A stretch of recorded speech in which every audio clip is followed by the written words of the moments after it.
Majina anaitwa David Mwema kutoka upande za Machakos. Nilikuja Nairobi nikiwa na miaka 15.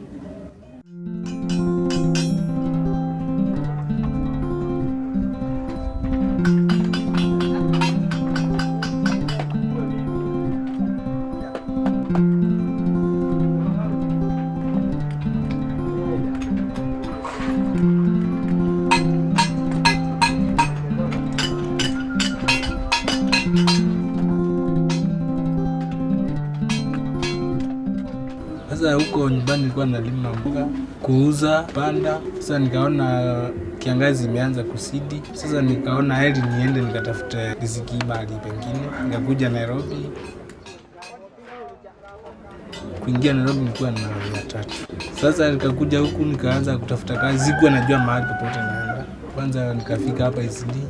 Nikazunguka nikitafuta ile pesa inatumika. Kwa bahati mzuri nikapata kazi ya kuuza vitambaa. Sasa nikauza vitambaa kutoka 1995 hadi mwaka 2000. Nikakutana na kijana mwingine alikuwa rafiki yangu. Kanionyesha hii kazi ya kutengeneza hii home bank. Kaanza hiyo kazi nikafanya hata mpaka nikakuja nikaoa.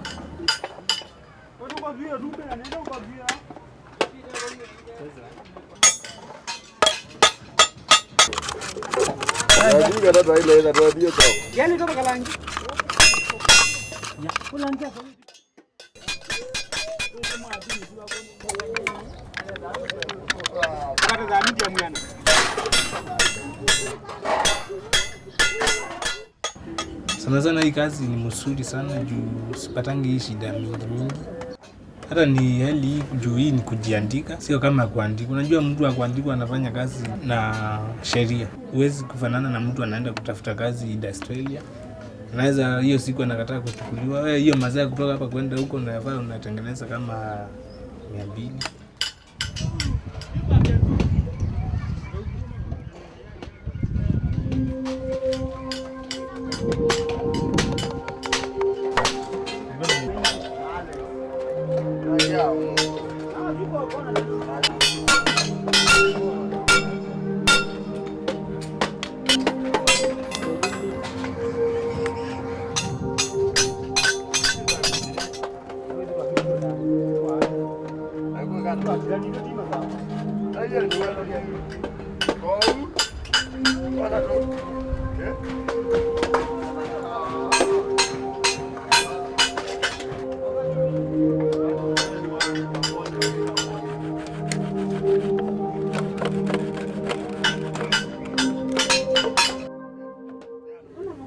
Hii kazi ya home bank ni nzuri. Hata unaweza save pesa mingi kwa hii home bank. Sasa hata anaweza sema kwa vijana wale wanaotafuta kazi, wanaweza fikiria kazi ni kwa maofisi. Hata hii ni kazi, hata kama ni kazi gani bora mtu mshahara. Hata kama ni kazi ya jua kali.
Okay, my names are Moses Inchene, Sam for 9 years. My first job, I worked in Kisumu in a textile company. That was from 1980 to 1990. Whereafter, the company went under receivership. So we were declared redundant, which means I lost my job. Thereafter, I moved to Nairobi. There's a guy who was doing, he had a clay pottery in Wangige. I started to hang around with him, helping him with some errands. I had an interest in the job anyway, though I wasn't interested in the big thing. I decided to do the sculpture, whatever, doing small things, animals, reptiles. Okay, I worked with him from 1991 to 2000.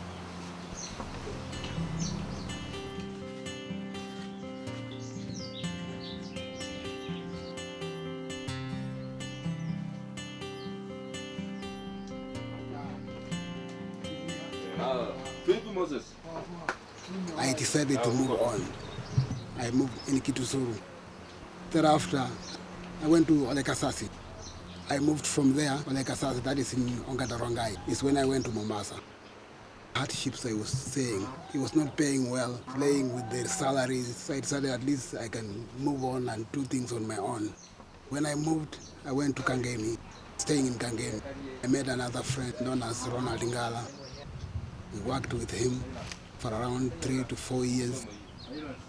He was not a clear guy in doing business with him. He's somebody who was, you make things, he sells them, but whatever the outcome is not willing to give you as you are supposed to be paid.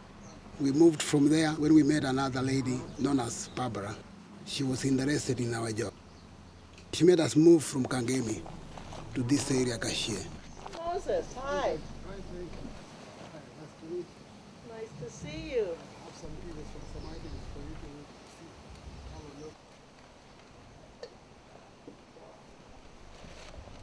You have a little elephant on it. That's great. Hippo. Oh. Is this to put money in? It's for putting money in, coins. It's a Oh. money bank, home bank. Oh, so you can save money with it. Yeah. It's a savings bank. I like that. Oh, I love your chameleons. Teapot, yes. This is a small elephant, isn't Yeah, it? baby elephant. Oh, I think these will sell very well in my shop. Yes. Moses uses the traditional methods from Western Kenya.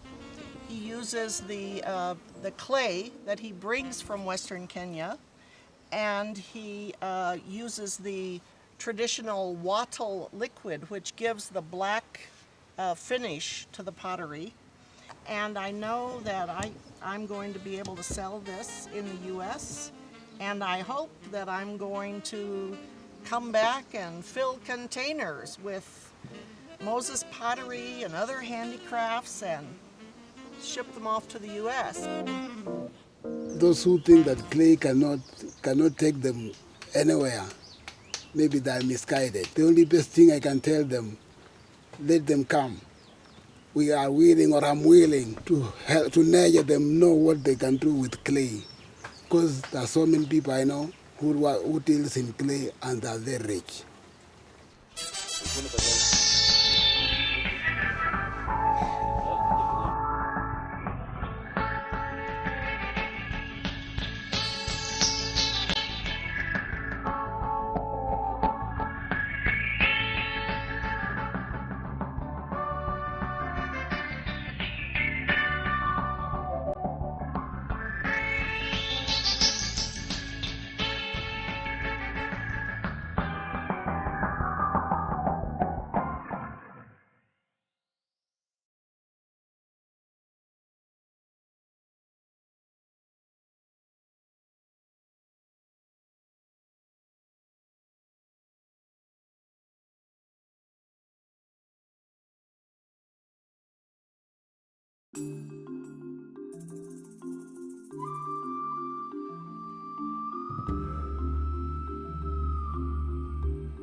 My name's are Josephine Aoko Auka. I have lived in Mathare for 10 years. I am 37 years old, married and having 4 children, 2 boys and 2 girls. I'm a Christian and a businesswoman, whereby I make and sell liquid soap and selling shirts in a small open space near my neighborhood.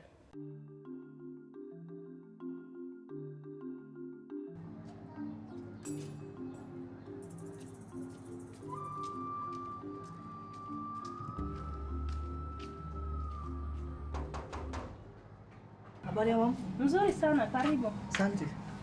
Uko? Niko karibu kae. Mnaendeleaje na project ya sana? Mzuri sana. Mm. Ya, nilikuwa nimekuja kukupatia oda ya sabuni. Mm. Ya, ile nilipata last time imeisha. Okay. Ya, so ukimaliza unaweza kuleta kwa ofisi leo jioni. Mlionaje sabuni? Sio sabuni ni poa, ndio maana tumekaa mara ya pili. Sawa. Sababu ilikuwa poa.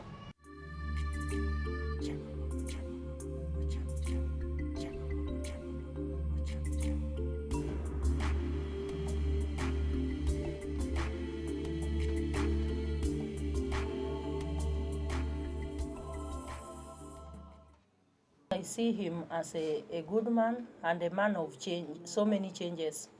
I was overwhelmed with joy because I knew there are going to be so many changes. And by the time he used a slogan of "Yes, we can."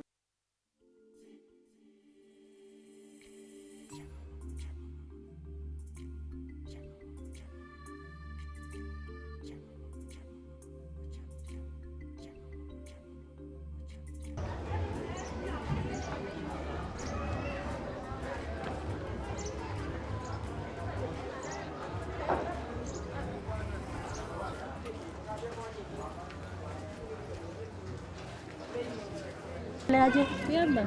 Nataka ile paki ya sabuni ya 5 liters. Fika. Sawa. Karibu. Asante.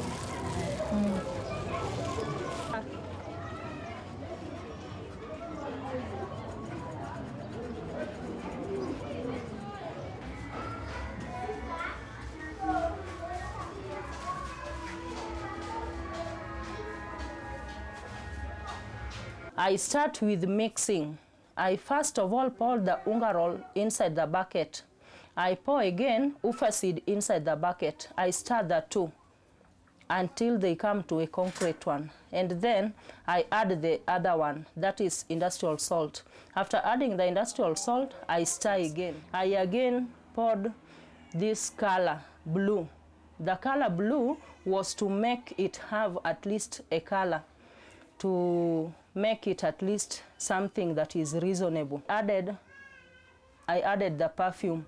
The perfume was to make it at least something that if you use, the clothes can produce a good smell. After which, I waited just for some few minutes and I packed it.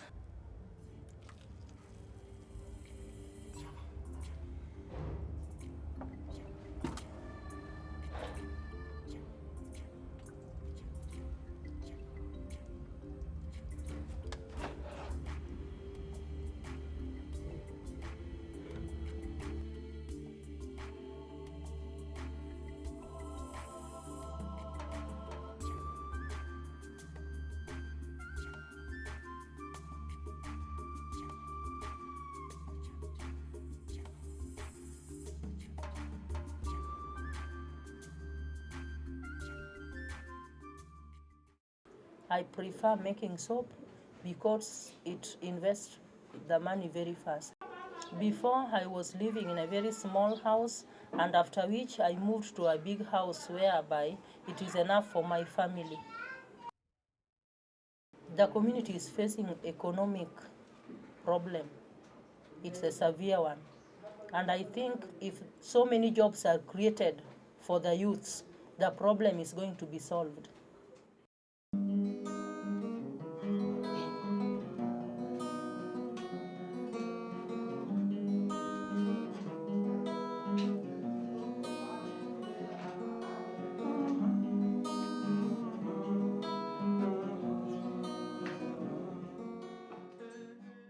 I got involved because I liked the youth, the way they are presenting themselves. They are the future leaders who can make great changes in Kenya. So I thought it wise to join them so that I could give them some pieces of advice. I'm not feeling good because I thought if I thought it wise if I were in it full time, I could bring so many changes. She's a friend. We met with her through organizations. You know, we go out and meet with people, we interact, and then we met with her. You know, we saw what she was doing, and we got impressed, and we thought maybe we could even, you know, maybe support her. You know, we could buy soap from her. Sana is an organization which was formed strictly for arts, and we train people how to play instruments, how to write music, but the whole umbrella is about arts. It's great. She has a very nice idea. Her idea is brilliant. I love it because I mean we've tried washing the offices with the soap, and it's working. It's nice.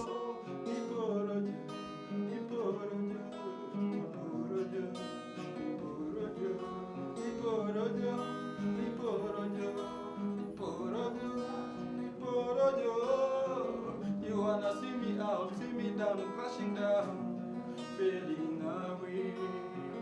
You wanna see me out, see me down, crashing down, fading away. Why do you want to tell lies about me now? Why do you want to lie? A big dream for future, not even for myself alone, but for future. Because the way I'm seeing things, if the leaders are going to continue participating in creating more jobs in Kenya, there are so many changes that are going to occur. That is going to make our country financially stable.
The Juakali sector is an informal sector in the country. Juakali, the way I understand it, is a kind of business whereby it's informal. Juakali ni kaa ndio life yangu, ndio job ile yenye naonanga ni rahisi kumaintain, rahisi kufanya kwa. Juakali sectors, these are sectors that when someone just do some work, any work,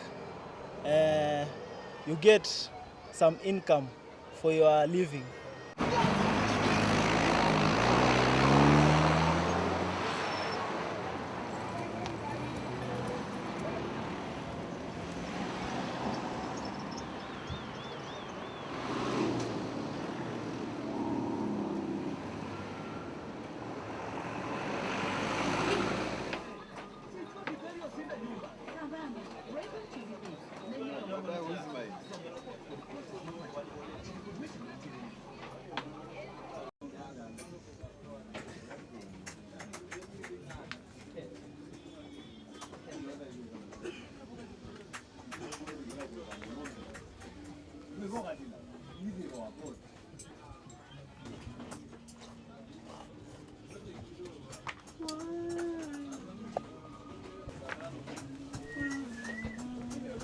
The Juakali sector is one of the largest informal sectors in Kenya, providing jobs to more than half the population of Kenya. This industry has products ranging from the spoons to the shoes we wear.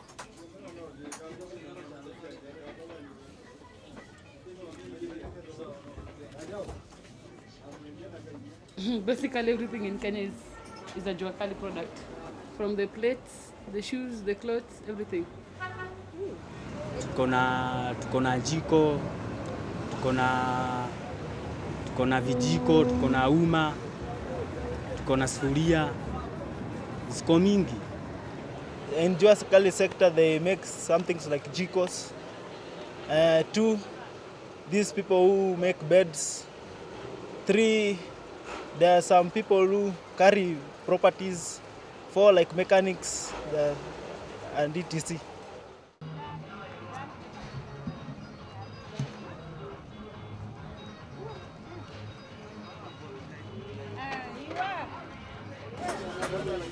Hii tunawekanga tu hivyo hivyo.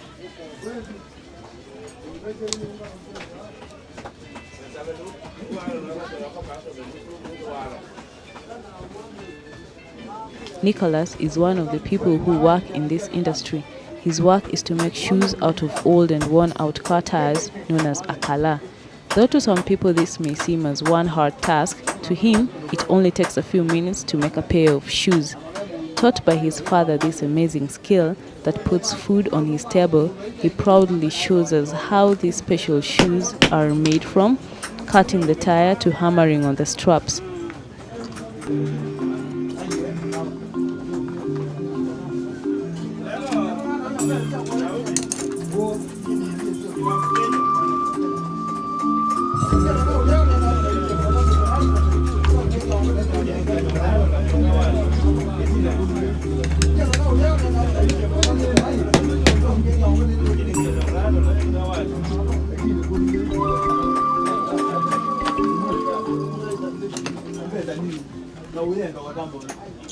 Kisha tunashikanisha namna hii. Maana inakuwa namna hii ikitengenezwa. Halafu tunashikanisha. Tunamaliza. Sasa ikishikanishwa hivyo hiyo imeisha. Sasa ni kubango tu kwa store.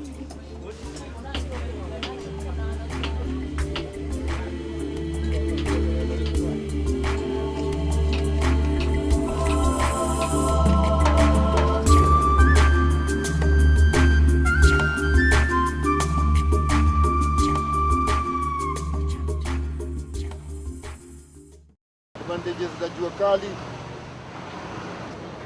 ni ati ni job iko na do ya haraka, ni job ni rahisi ku maintain. Sasa shida ubani wengi wao wamekosa elimu ya juu, sasa unajua wengi wao ni wa elimu ya chini.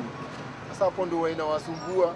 Sasa unapata hata kwa maisha yao mwisho wanatoka hata unaweza pata wengi wamefanya miaka kadhaa lakini wanatoka hivi. Shida hii biashara yetu unaona hapa ya vitanda. Ama hizi viti unaona hapa. Shida watu wa huku walizoea kununua hii kitanda bei rahisi. Lakini mahali unanunua mbao unaenda utapata ni bei kali. Juu tuseme kama hii mbao kitambo ifike kwa mwenye anauza unapata hiyo lori limeleta limebeba mbao. Unasikia hiyo ni biashara haraka. Sasa hiyo mbao inakuja kila mahali ukipata road block inakuli.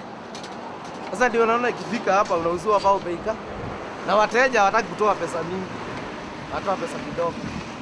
In Juakali, you cannot secure your products. You find that there are some people who are trying to copy your designs and they flood the market with bad prices. Kwa hii kazi inakuanga na sita mingi. Mara unaweza kuja uuse hii mali yote na ukose material. Ukikosa material na ile pesa ulikuwa nayo unakula, ndio unafanya nini? Kila kitu ni hapa. Hiyo pesa inaisha. Upande mwingine ukiuza upate mali. Ukipata material, ukiendelea na kazi unapata faida haraka.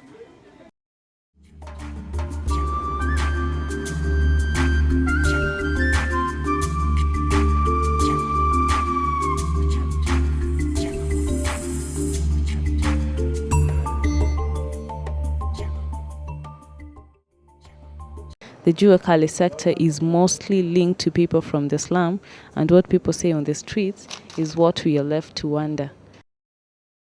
People understand. Actually, some of the Jua Kali sectors in Kenya, they live in Mathare, in these slums, Mathare, Kibera, and these people, they say that slums are very good because there we see that houses are very cheap, you see, and the income that they are getting from the work they do, it can pay that rent. It says that they're determined to make money, to make their own hard-earned money, and to do well in what they choose to do. If you start a Jua Kali business, you're creating your own self-employment, because you can't wait on the government to give you jobs. Thus, you employ other people at the same time. So, yes. I believe because, akala is a local product. It is something that has been used, so they circle and they make something that can be used. Whether akala shoes are linked to workers in the Jua Kali sector or not, this is something we will still wonder. Reporting from Slum TV, I'm Ida Apollo.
Naitwa James Mwangi, naishi hapa Kayole, lakini kufanya nafanyianga Mathare.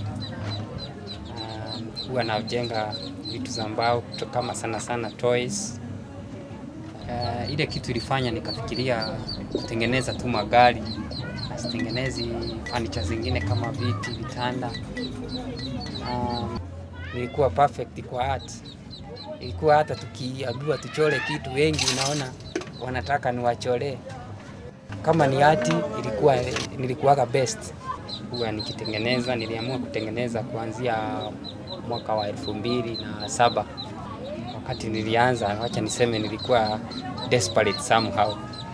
Sababu baada ya kutumia ile kazi nilikuwa nayo, najua wakati ule kulikuwa na vita. Sasa hata ile pesa umeweka ya kazi ni kama unaikulia ndani, niko na familia.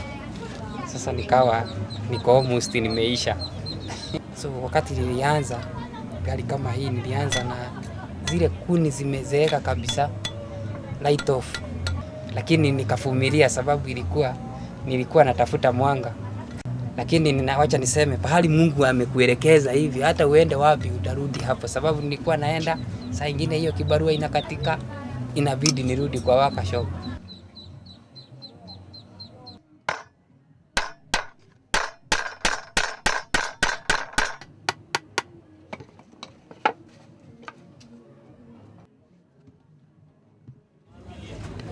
Mimi niko na bibi mmoja, niko na watoto 3, vijana 2 na msichana mmoja. Ya kwanza wacha niseme kuna ule upendo wa baba na mtoto ambaye Mungu aliweka. So nikiwa hapa huwa niko satisfied. Najua kuna wengine huwa wanatoka kwa mzazi, akishakuwa amekomaa sasa wanaanza kama hawaheshimiani. Sasa inakuwa sasa hata kama hana shida nyingine ya kifedha ama nini, anaondoka. So kwetu sisi tuko free. Kwa hivyo bali na mambo mengine ya pesa, ya workshop, ya nini, kitu ya kwanza wacha niseme ninakuwa kwa roho niko satisfied hata nikiwa hapa. Ya pili, hata kama ningekuwa nataka kutoka, sijaweza kukuwa na tools zote, na inakuwa zingine sasa kwa ile wakati tuko sasa hata kuzipata, lakini naye alikuwa na maono yetu sisi watoto yake, aliweza kununua tools, kanunua kwa wingi. Kama ni za mbao ameweka nyingi, kama ni za chuma kuna nyingi.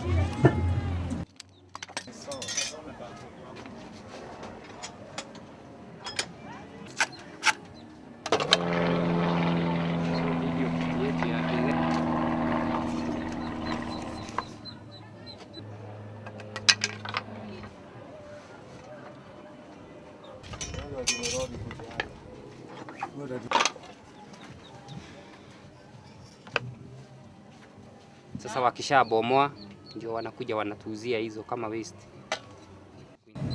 Nimeshatengenezea kama Safaricom, iko picha walilete wakasema, wakanionyesha sasa design zenye wanataka kutengenezewa. Nikaambiwa kama gari fulani usipitishe size fulani. Alafu kuna customer mwingine rafiki yangu aliniletea mzungu rafiki yake, huyo naye anafanya kwa hii kampuni ya KLM. Sasa nikamtengenezea ndege.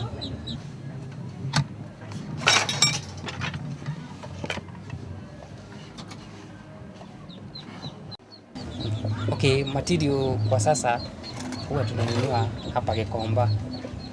Nilikuwa natumia ply zingine, unaona ilikuwa imejenga nyumba ama ilikuwa imejenga drawer pahali.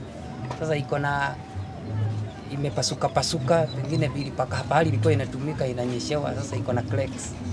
Sasa hizo cracks zilikuwa zinanisumbua kuziba. Ingine inakuwa si kitu smart.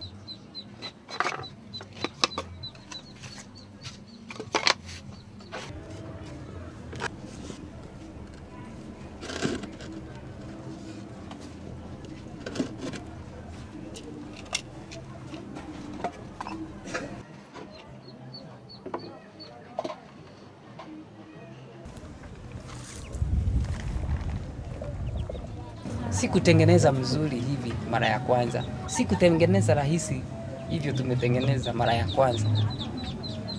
Kuna zile shida nilipitia. Unatengeneza unakuta side moja ni refu kuliko side nyingine. Haya, unatengeneza unafanya finishing, unakuta iko na dent. Sasa hata ukipeleka hiyo kitu kwa hao watu wamejisikia waafisi hivi, anataka ajue ni nini na nini unatengeneza. Unatengenezea, yani ana imagine akuje kwa hiyo workshop yako, lakini akisikia ni Mathare, wako na rekodi mzuri huko, hawezi kuja, yani mbaya, hawezi kuja huko. Kuna challenges kama hizo na ni lazima upitie hizo.